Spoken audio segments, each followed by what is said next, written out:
questions for Joe? Joe, could you remind us in this franchise agreement, how does the registration fee come into play?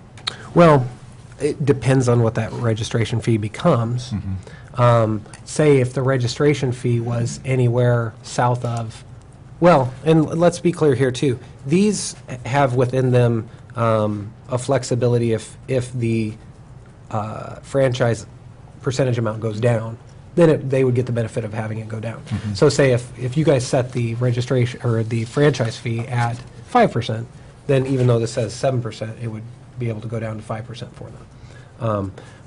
But let's do just a scenario that says you set your registration fee at 2%, and you have a franchise amount at 7%.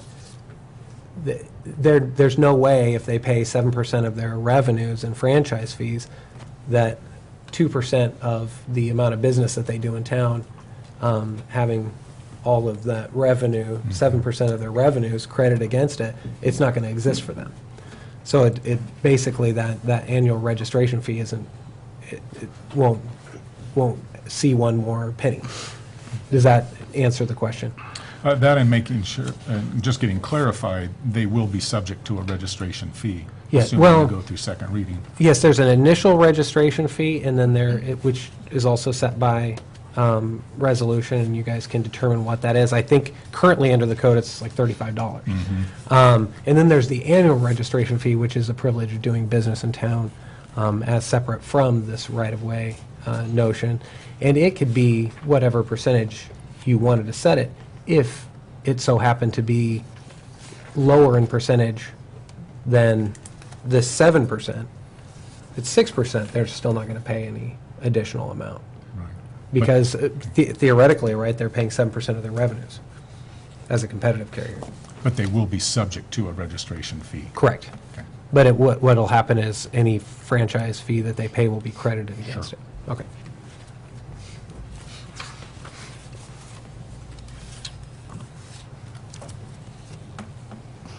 Motion for the ordinance, please. Yes, Mr. Mayor. Thank you, sir. Being probably one of the sharpest questioners of this when it first came before the council, I feel I owe the county this, appreciate their working with us on this. Mr. Mayor, I'd like to move that we adopt ordinance 1388, granting to Clackamas County a non-exclusive franchise to construct, operate, and maintain a telecommunications network and provide telecommunications services within the city of Canby, Oregon. Thank you, sir. A second? Second. Motion made by Councilor Parker and seconded by Councilor Rocha to approve ordinance 1388, granting to Clackamas County a non-exclusive franchise to construct, operate, and maintain a telecommunications network and provide telecommunications service within the city of Canby, Oregon. All those in favor? Aye. All those opposed? Seeing none, passes 5-0. Okay, the next item we have is ordinance 1389. This is granting to TW Telecom of Oregon a non-exclusive franchise to construct, operate, and maintain a telecommunications network and provide telecommunications services within the city. Guessing similar dialogue as to the last one, Joe. Yeah, this is just extraordinarily similar, not only to the ordinance that you just passed on first reading, but to that Lightspeed Networks one that was also passed and then passed on second reading as well. And so, again, the suggestion is to go forward with it. Thank you, sir. Take a motion, please. Mr. Mayor, I'd move that we adopt ordinance 1389, granting to TW Telecom of Oregon, LLC, TWTC, a non-exclusive franchise to construct, operate, and maintain a telecommunications network and provide telecommunications services within the city of Canby, Oregon. Great. Thank you, sir. Is there a second? Second. Thank you, Councilor Ryder.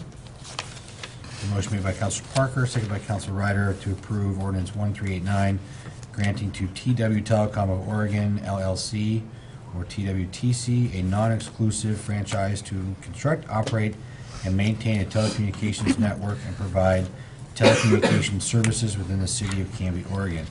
All those in favor? Aye. Those opposed? Seeing none? Passes 5-0.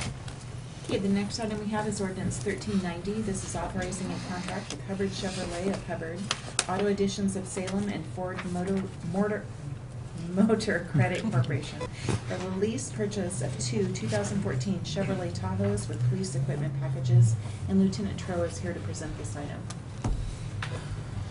Oh, good. Good evening, Mayor and Councilors. Welcome, Councilor Rocha. So the ordinance before you should be a little more straightforward than the telecommunication ordinances. But basically, this ordinance is authorizing purchase of two-wheel drive Chevrolet Tahoe police vehicles. And this is basically a replacement of two older, worn-out patrol vehicles that are about 9 to 10 years old.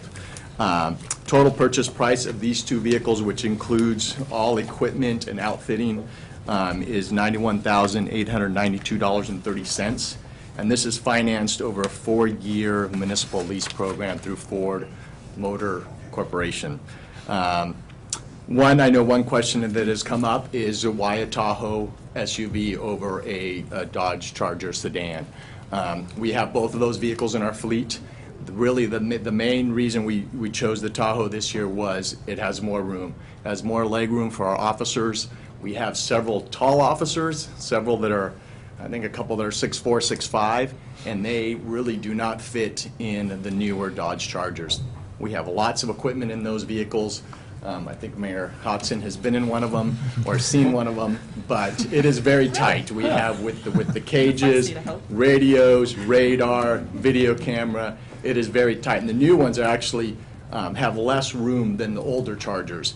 And in the passenger side, it's even worse with the computer and stuff. It is very hard to fit a passenger. We learned this when one of our officers was training a new recruit, and they went out for the first time in their patrol car that he's assigned to, and the training officer is one of our bigger officers, and he could not fit in the passenger side of the vehicle. So he actually had to take out the supervisor vehicle, which is a 4-wheel drive Tahoe, in order to fit in the vehicle to train the recruit. So that was really the main reason, is just more room in the Tahoes. And that's basically about it. Let me clarify Lieutenant Tro's. Are you in the front seat? You're in the front seat, right? Well, no, I saw it on the agenda and proceeded to ask the question, why two Tahoes versus two Chargers? And so the next day, Lieutenant Tro came out to my office, and we had a lovely conversation about the size of the cars and how they are a bit cramped. And I stand a whopping 6'1" on a good day, and it is a tight fit. And to combine that with the amount of equipment, not only up front but just throughout the car, it was a tight fit. So, because I did raise that question because I thought we were done buying Tahoes, but we continue to hire officers that are 6'3", 6'4", taller. So I appreciate you coming out to the office and Yes. showing me what I was getting into. Mr. Mayor, Yes, sir. I also brought up the Tahoes during our budget presentation, asking about that, and I think you did a good job of explaining it. We certainly can't discriminate on the basis of height, hiring officers only my size so they fit into subcompacts. So I think that that's a good explanation, and you're right. These patrol cars now are mobile offices and have a lot of gear in them. So appreciate the explanation, and I'm satisfied. All right. Any other comments or questions? Likewise, Mr. Mayor, having been in the front seat of the Charger, it is cramped. And I'm also related to a policeman who has educated me on the safety differences as well for having officers in sport utilities versus the very low-profile Chargers, and I support the extra cost and would make a motion if you're ready. Yes, sir. Mr. Mayor, I move for ordinance number 1390, an ordinance authorizing the mayor and city administrator to execute a contract with Hubbard Chevrolet of Hubbard, Oregon, Auto Additions of Salem, Oregon, and Ford Motor Credit Corporation for the lease purchase of two 2014 Chevrolet Tahoes with police equipment packages for the Canby Police Department and declaring an emergency. Second. Thank you both. Motion made by Counselor Dale and seconded by Counselor Hensley to approve ordinance 1390, an ordinance authorizing the mayor and city administrator to execute a contract with Hubbard Chevrolet of Hubbard, Oregon, Auto Additions of Salem, Oregon, and Ford Motor Credit Corporation for the lease purchase of two 2014 Chevrolet Tahoes with police equipment packages for the Canby Police Department and declaring an emergency. All those in favor? Aye. All those opposed? Passes 5-0. Thank you, Thanks, sir. Mr. Mayor, Councilors. All of us had the same question. New business Same conclusion. is the findings of the Fred Meyer design review and such. Hello, Brian. Council, Brian Brown, to present this real quick. On September 4th, the council recommended approval of the Fred Meyer 3 consolidated applications that came before you at that time. And the findings, my understanding is the Oregon land use system requires that your oral decision be transferred into written findings, and that's what you have before you. It's an attempt to reflect what your intent of your decision was orally and supply the necessary details and findings to place it on the record. And the findings were prepared by Fred Meyer's attorney, which we thank them greatly for, in accordance with our ordinance requirement that they do such. It's been reviewed thoroughly by staff. I actually did make 13 grammatical changes to it in the version that you have before. Dramatic? Which was that? They weren't dramatic. No changing, I indicated to Been enough Mr. drama Abel, on this one, Brian. no change in the meanings. Okay. And they do fully reflect in my sense what your intent was in improving this. And I say that with one possible exception, and that's on condition number 3, where we discussed the requirement for installation of curb extensions at Southeast 2nd and South Knott Street intersection. And the council had quite a bit of discussion regarding that. And the condition as it's currently written is actually a more definitive and straightforward response to the mitigation recommendation from the neighborhood through trip study that was performed by the applicant's traffic engineer. The amount of traffic that's was existing on Southeast 2nd Avenue even today, before this Fred Meyer proposal is being constructed, exceeds the 1,200 over our average daily trips. So any additional trips will exceed the threshold used to determine if a residential street is significantly impacted or not. So because the street is being impacted by this new development, by any additional traffic, mitigation is required. And that's what the study ended up saying. And by having Fred Meyer's professional traffic engineer make a recommendation for a specific measure or type of mitigation, which was the curb extension, we do have that, and that is something for you to evaluate as to whether that's an adequate or feasible means of mitigation.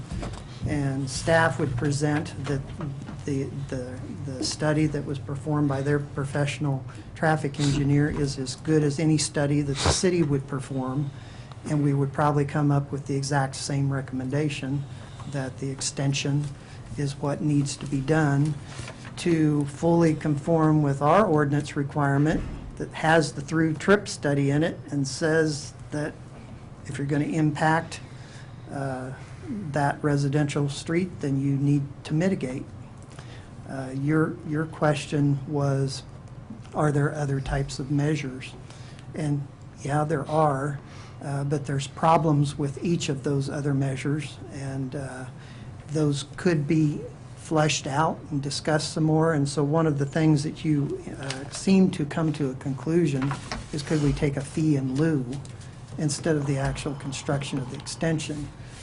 And so I'm just pointing that out. Staff is okay with the wording as it is, because it is definitive. Is probably very defensible in that manner, but it did not seem to fully reflect the discussion that you guys had. So with that, this is ready for your decision.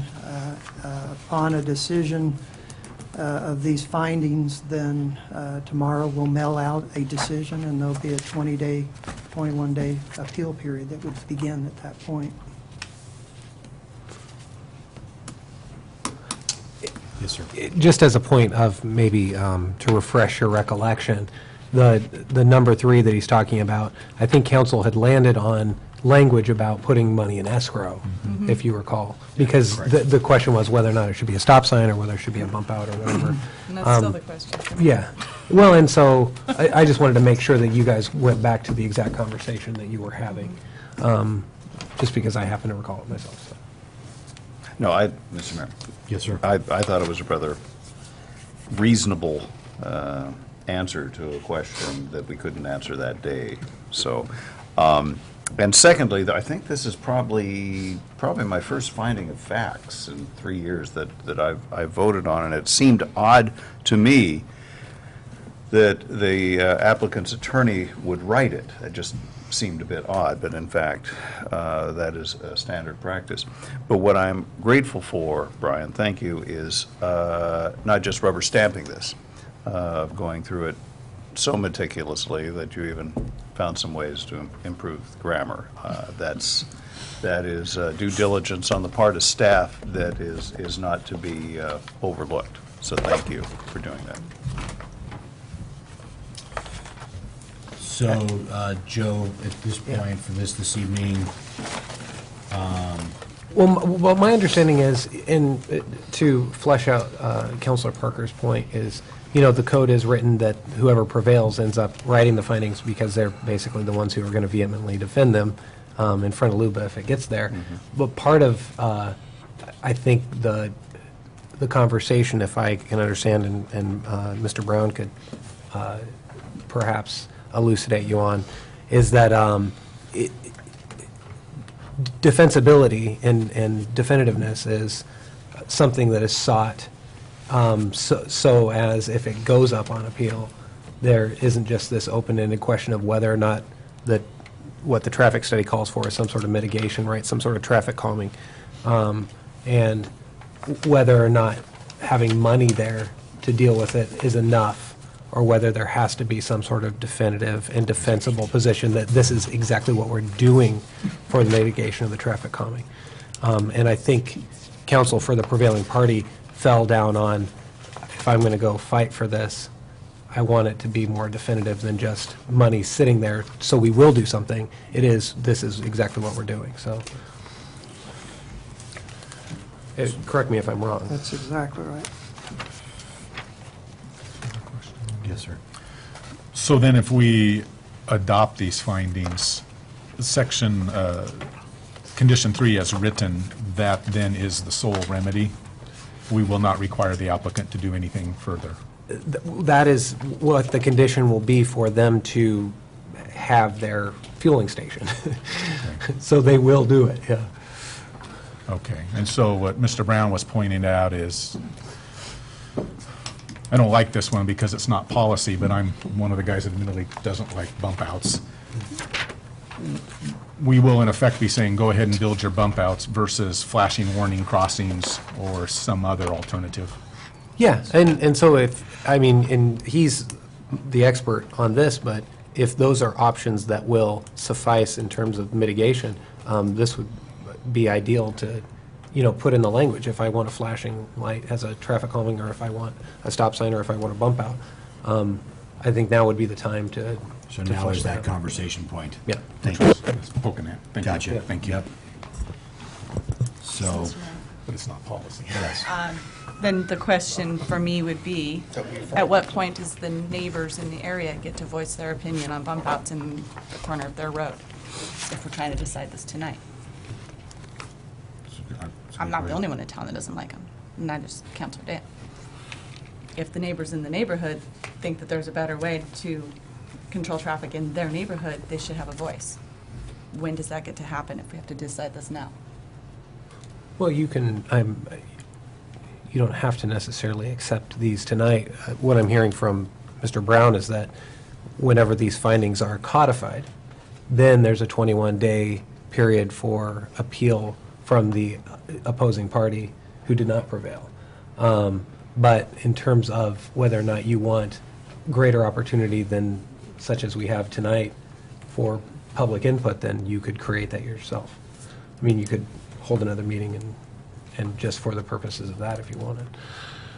So if we were to adopt this tonight, sorry, No, please. and it says bump outs in the condition number 3. Yeah. And it comes to finally time for construction. Once it says bump outs right here, that's it. That's the only option. If the neighbors come and say, we'd like to try stop signs or what other measure they come up with, that can't be done in lieu of the bump out because that's what this says. Well, right here. what this does is it answers conditions that are necessary in order for you to find that it meets the code, right? I bet you, well, you could go back and alter conditions if both parties agreed at the time. I mean, what this does is it gives Fred Meyer Gas, or whatever the name of the actual, excuse me, because I didn't use the company name, Great Basin Engineering. It gives them a necessary condition that they could fight you on, I guess. They could say, well, no, you passed it because you said if you met these conditions, then we could have it. And so they could argue with you on it, but if they were willing to say, well, okay, that's a change that we can live with, then you could change it. You know, it's the parties could come together and change it. And then, of course, there could be other parties out there that would say, well, wait a minute, that might have passed muster with LUBA, but, so it might open up the spaghetti of litigation some more. Mr. Mayor, if I might help with this, there's nothing to stop us from spending our own money for a stop sign. Oh, well, that's true. That if we hold, if people come to us in the neighborhood and say, you know what, these bump outs don't work at all, we want something else, we could do that. But I'm a little hesitant to hold up findings of fact on something that's in the future like that. That these are our intersections, and we can do what we want with them. That right now it's just tied to a development issue. Well, you know, and that's, I guess, extremely wise, actually, if you, or clever. Don't get me started. Yeah, no. But if, I mean, if this is a necessary condition for them to have their fueling station, and they make it, and you don't like it, you could tear it up and do your own, you know, mitigating traffic calming thing. This is just the condition set forth for them in order for them to be able to do it. I mean, you could go through and just bump it out and put in your own stuff, really.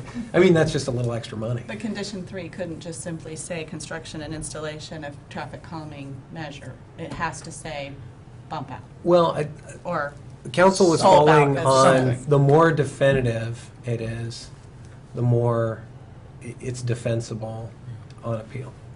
Because it is, instead of just saying, because the question would be, well, then, how much traffic calming is it? Is it really mitigating enough? You know, and did it follow what the study said? What about either I or? just drove down not today from 99 to Township and thought as I went like this going, Oh. boy, bump outs can make that turn almost impossible. About It either, may be, but Yeah, I guess you I could mean, that say, could be specific, either Yeah. or. but does that give the council what it wants? Because it sounds like the council doesn't want it either, or it sounds like the council just doesn't want the bump out. Well, so, Depending on, I think that your statement is factual, that there is not a great like for bump outs. I think when going back to that conversation, it was a matter of pinning Great Basin down for the most expensive traffic calming piece that the opposing side could. And that's where I think they were driving at, and that when we went and were looking at doing a calming piece, it seemed like the most expensive piece was the bump outs, hence the escrow piece, because then if we decided we wanted to be able to know that we've met the requirement that if need be, we will put traffic calming in place. What that is right now, we don't know. That wasn't a conversation we were going to have. So worst case scenario, it's bump outs. Great. That's $80,000 for each corner. Put that in escrow account, and we go, well, we're just going to do stop signs. Okay, great. Here's a check for $1,500 from the escrow account, and send the rest back to Great Basin or Fred Meyer or whatever. Thanks, Greg. I think that was the crux of the conversation, where once I was trying to inflict as much financial pain on the other, and that was the piece that was chosen. Okay. Am I recalling that conversation? There may be a more So- delicate way of putting that, but I think I- you I- I think you adequately captured that, yes. Well, I think that the whole process has been about financial Yes. strain It has. to this point, and so when we heard drama from Brian Brown, I don't think it was too far off. So I think where we're at is, what we're trying to grasp here is, if we accept these findings, because I think that we do need to accept them, I think we need to get this going. I think Fred Meyer, I was talking with the store director yesterday at the chamber luncheon, and he said of all the comments he gets, the biggest comments that he get filled out on comment cards is, when is the fuel station coming to Canby? And I said, soon. So I want to stick to soon than later. So how do we get there, Joe, to have language, can we change the language, or does that create an issue and delay us? Or can we make verbiage change It this depends evening? on the language, because certain language, if it's too ambiguous, then becomes subject to challenge. Just From who? because, well, from potentially Save Downtown Canby. Right. Okay. Because they might appeal the idea that, look, your own traffic study said to do mitigation, and you didn't have mitigation as a condition. You just had, ambiguous sort of mention of it, but nothing about what you were actually going to do. So how do we know you're mitigating? You don't want I to mean- weaken their argument. No, Yeah. I don't want to weaken it either. No. Well, and so I think, the Council for Great Basin has put forth, and I guess I hear your point, they put forth probably the most expensive remedy there is. Would they be willing then later on to maybe say, hey, now that all the dust is settled, and this other level of mitigation would meet the traffic study's requirements, would they be willing just to do the lesser one? I would think that it would probably be agreeable to that at that point. I can't speak for them. But if you're That'd going from be- the most expensive to a less one, then That'd be yeah. Great Basin is what you're saying. Yeah, yeah. So we accept these, we come back later, and they're to the point where like, okay, we're ready to do this calming thing, and you guys sure you want bump outs? And we can go, yeah, put them in, and we're done. Or we can have this dialogue in that capacity to an amicable. Well, yes, I mean, this idea is, these are the necessary kind of conditions and preconditions of putting this in, whether or not there is a traffic calming compromise in the future that fits, I think could be approached, as long as both parties are in the same, amicable frame of mind. So we're not locking it in. It can be discussed later. Well, part of it is, Keep at him. Well, okay. I mean, this is lawyer stuff, right? This is lawyer mode. I know he is.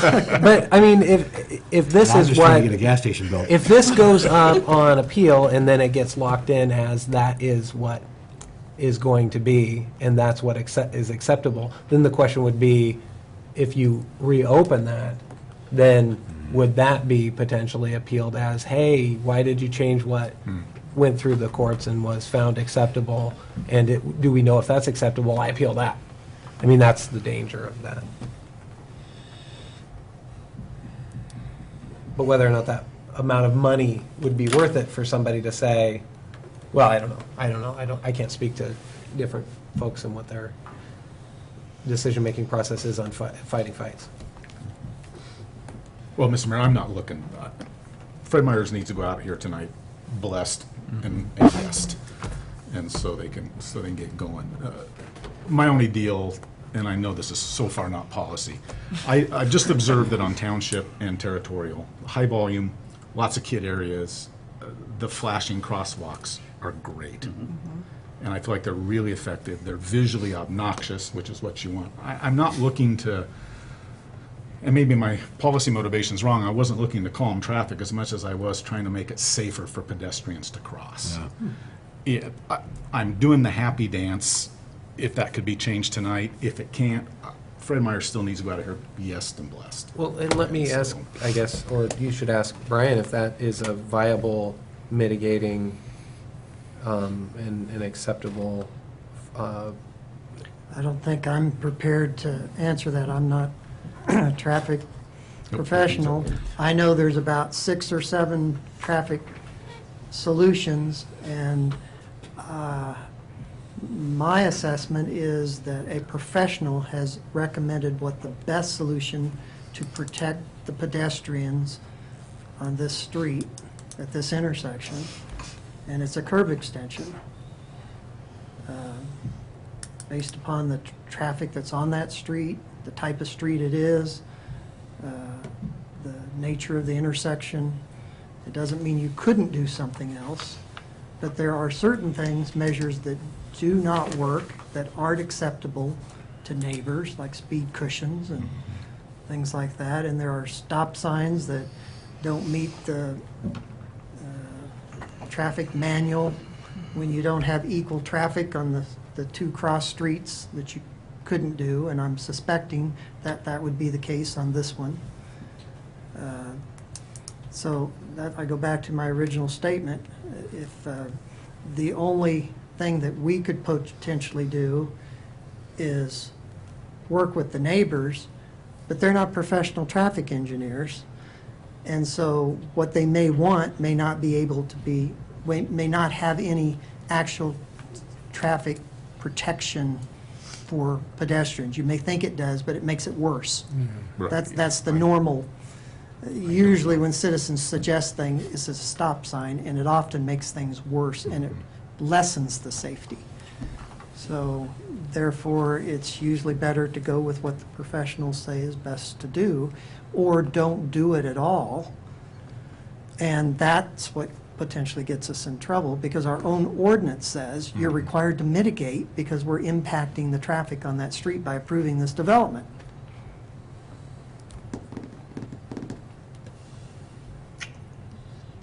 Okay. It's a better answer than I gave. Well, I think it also helped when the other lawyer jumped up too, so. Well, I would rather have flashing crosswalks, but I also want the findings to have strong enough language to get them out of another appeal, so. Yeah. I'm All right. begrudgingly okay with it. So do you need an official motion, Kim, Yes. to, so, all right, I will take a motion. What do we, just, I guess page 1 using, I don't think is there an official there motion? isn't an official motion, I don't think. No title, Just but- move to adopt and then the title of it, the findings. Okay, thank you.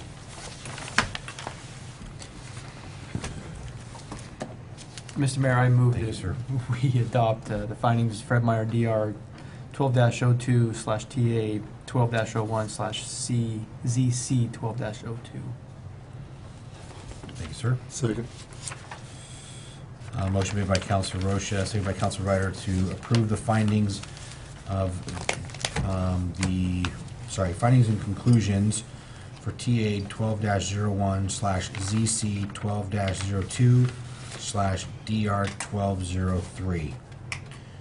All those in favor? Aye. All those opposed? Passes 5-0. Move ahead with fueling station. Or at least the findings piece. 21 days. We'll wait 21 more days to see what happens. Thank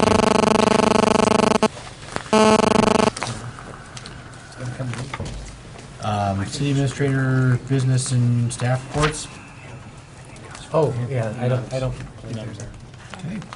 Second opportunity for citizen input this evening, if anybody would like. Seeing nobody rushing up. Oh, would you like? Citizen input? Yeah, I'd like to have something I'd like to speak about. Yeah, please come up. Please. Feels nice to step in here without a ticket being involved. So, yeah, just let us know your name and address for the record there. My name's Timothy Fisher. I live at 184 Northwest 9th Avenue. And is that good? I just needed your name. Good. Okay. I'm here, there were some other statements I was going to make, but I'm going to hold back on them a little bit because I don't want to step on any toes here or get anybody upset. I'm going to try to get right to the point. There's a little bit of an issue going on our side of the street on Northwest 9th Avenue, okay? We have a neighbor there who's piled a great deal of leaves out in the street, okay? And for a couple of weeks or so, we have dealt with this by, I've swept the leaves back toward his house. The neighbor on the other side has blown them back, and they've gone back and forth. I've got a bunch of them under my, of course, we don't have the prettiest house in the neighborhood. You know, it's not ours anyway. But we do try to keep the leaves up at halfway in the yard and off the sidewalk. I have went into the planning department, and I don't want to call it a complaint. I made a suggestion that maybe something should be done about it.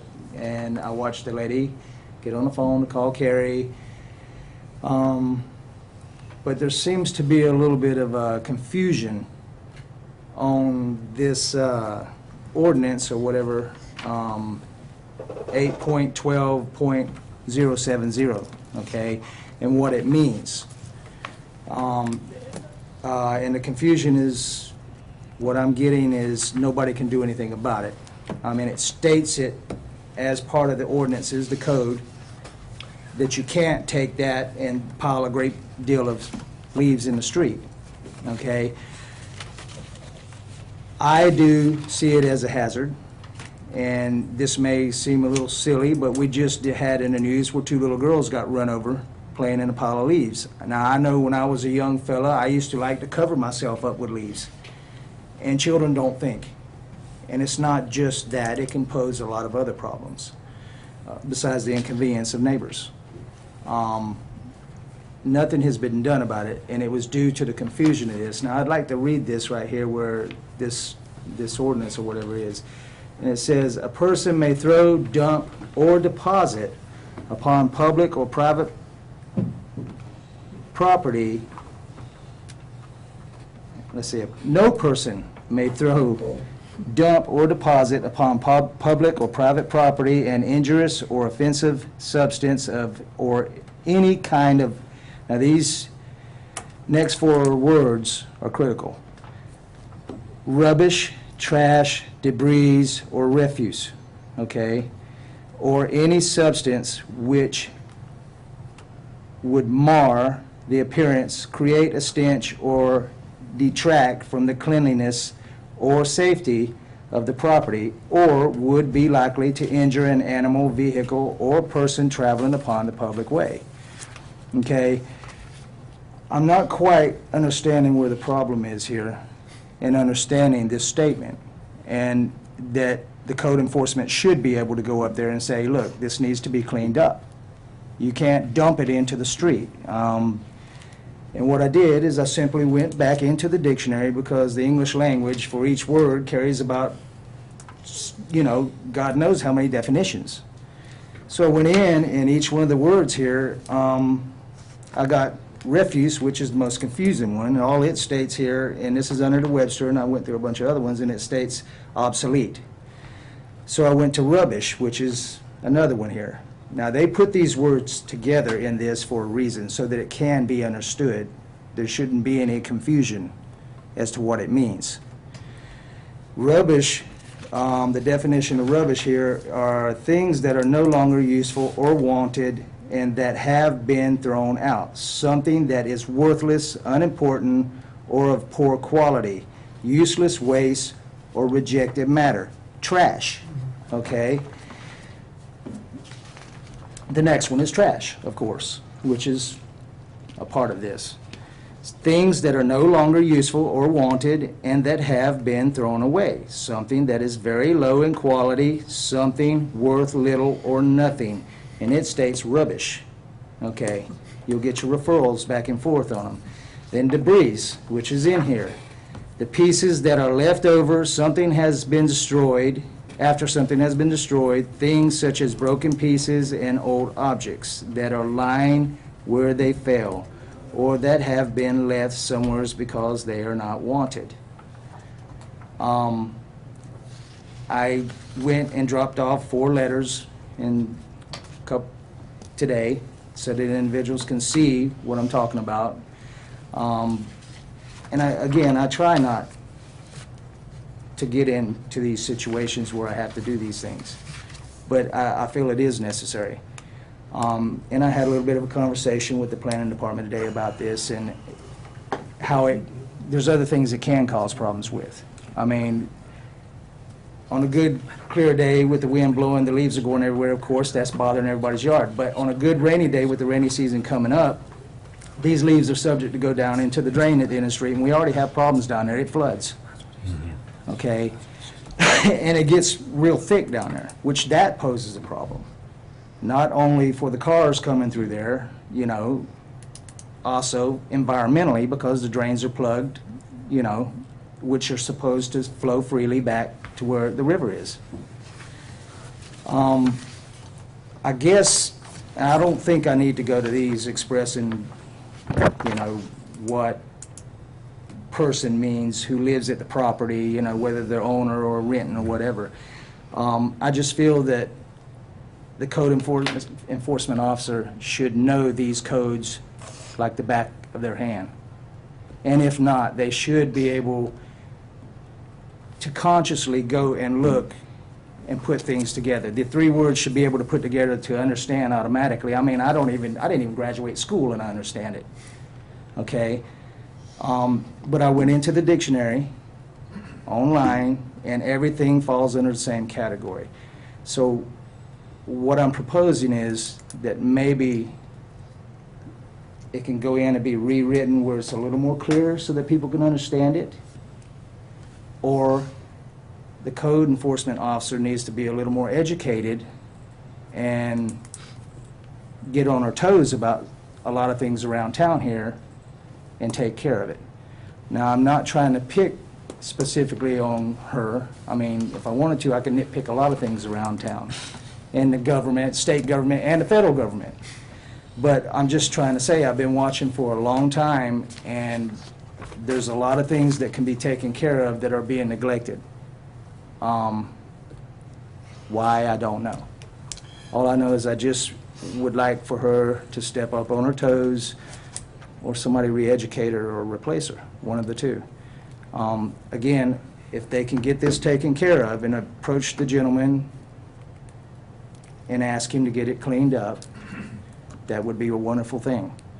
And we wouldn't have to worry about the situation blowing in everybody's yard, or any children getting out there or doing anything silly with it, crawling under it. I mean, not everybody's going to let their child run around. Sure. But there are people in this town, I've seen little kids running up and down the street way far from home, and it just, and I bring these things up, they're not really, some may think they're not really significant, but I feel that it is, and it is pretty much an eyesore, and it is causing a problem. So, Tim, I appreciate you coming in and people don't understand sometimes. It takes a lot of gumption to come and come before us because, you know, though we don't intend to be, it can be an intimidating piece. So thank you for taking the time out of your evening to come and doing that. Well, I've had statements from a lot of people telling me it's useless for me to come up here it's because not. there'll be no response, and a lot of them are saying, well, you're going to be retaliated against. No. You know, I'm not really worried about that. I'm a person who believes what I believe is right. Sure. To code enforcement officer Ines' defense, she does a great job of what she does. Her job is enforcing the code, and a lot of it's purely based on, it's complaint driven. So she doesn't drive around looking for those things as much as if there's an issue, you call, they'll send her out and she'll take a look at it, she'll address it.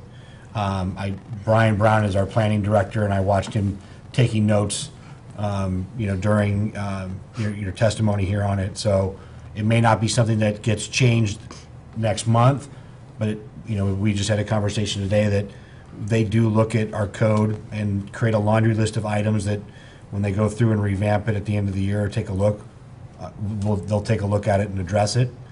In terms of the leaf piece, that is something that, no, we ask that you don't rake them into the street because we run our street sweepers, 2 of them, nonstop every day at this time of year, and they fill up very quickly when the gutters are loaded with leaves. Well, that's another thing. Today, I run across the street sweeper came up our street, and he tried to take part of it, and he couldn't.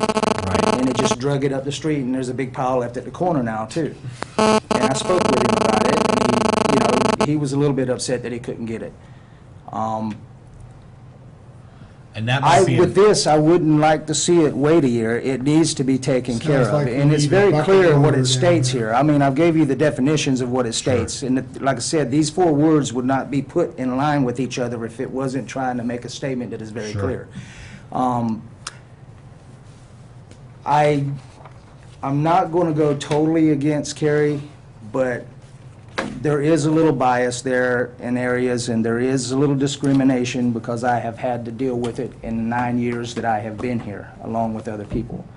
I would not say something that I did not believe in. Matter of fact, I spoke to the chief over the years about her putting notes on our house, for example, about our dog threatening that we're going to have to go to the county and they're going to put the dog under some kind of a treatment. Well, our dog wasn't even in town at that time. He was in a kennel when we were out of town. I mean, these are type of things that, and this isn't picking on Carrie. This is wanting to get a response, because I did go to the planning department about a week ago and I spoke to them, and they did call, and nothing has been done about it. That's why I'm here tonight, because the pile is still there and it's not being taken care of, and it's just a matter before time. Something can happen and may happen. You know Murphy's Law. No, I do. Mr. Mayor, if I could yes, help sir. out, Tim, I've run into the same situation you have. And it's always a question of how much government you want and how much you want government in your life and in your neighborhood. I think if there is someone who needs to take the rap for this not working right, it's us.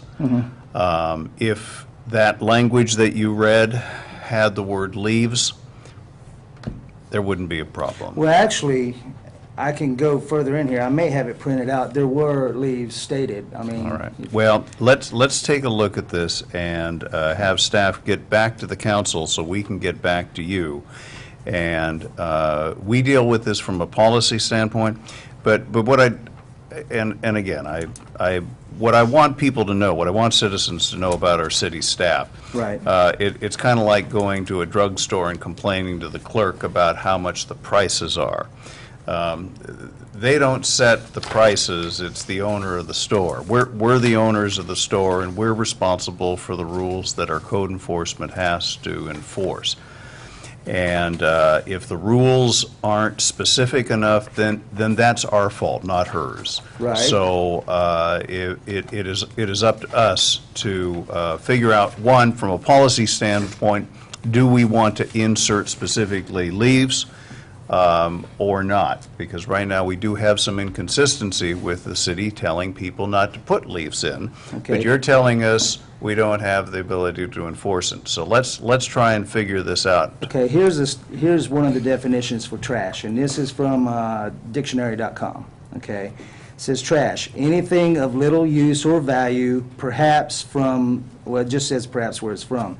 Source, and it says rubbish, falling leaves, twigs, and the word NORW, I'm not quite sure what it means. Then it goes on, it says lumber and baggage and so forth and so forth, but it does mention leaves. Okay. You just got to dig deep enough in order to understand. Again, like I said, each word in the English dictionary, English is the most complicated language on the planet, yet the most universal. If you go online, you can see what it stands for, what trash stands for. And it does mention twigs and leaves, and, you know, it's just not something that I feel's right to overlook because it doesn't have one little, which I did find. Yeah, but Tim, can 'Cause you give us I a, just quoted Webster's Dictionary over here. I didn't quote the other ones. can you give us a couple days to have our attorney and our top guy, city manager, look into this, and we'll get you a call back before Friday? Well, that's fine. I just want to make sure that this gets taken care of. And I know the guy has MS, but it's not that bad that he cannot take them leaves and put them in the back of his truck or whatever and haul them out somewheres and get rid of them. Again, always remember that Murphy's Law is in effect and he is not a lie. If something will go wrong, it will happen. I'm not trying to be rude. I thank you for your time and listening to me, and I just wanted to see if something like this could be taken care of and handled correctly, and that way we don't have any discrepancy with me, him, the other neighbor on the other side. Sure. Or whatever. I appreciate your faith in your city. The fact that you show up here shows that you have some faith that something can be done, so I appreciate that. And we will get on that. Okay. Thank you. Thanks, Tim. Thanks. Any other citizen input this evening? Okay. Action review. You have adopted ordinance 1386, and you've approved ordinance 1387, 1388, 1389, and 1390 to come up for second reading on November 20th. And you've adopted the findings, conclusions, and final order for TA 12-01, ZC 12-02, DR 12-03. Great. Thank you, Kim. Yes, if you Kim. want, Kim will take any and all copies of those things that you have. Is there an exec session afterwards? Oh, that's too bad. Before we move to adjourn, I want to wish the Canby Cougar football team good luck on their playoff game this Friday. Yeah. At home against Glencoe, so go Cougs. With that, I'll take a motion to adjourn. I move we adjourn. I second it. Thank you. All those in favor? Aye. You're out, 5-0. Thank you very much, Canby. Have a good night.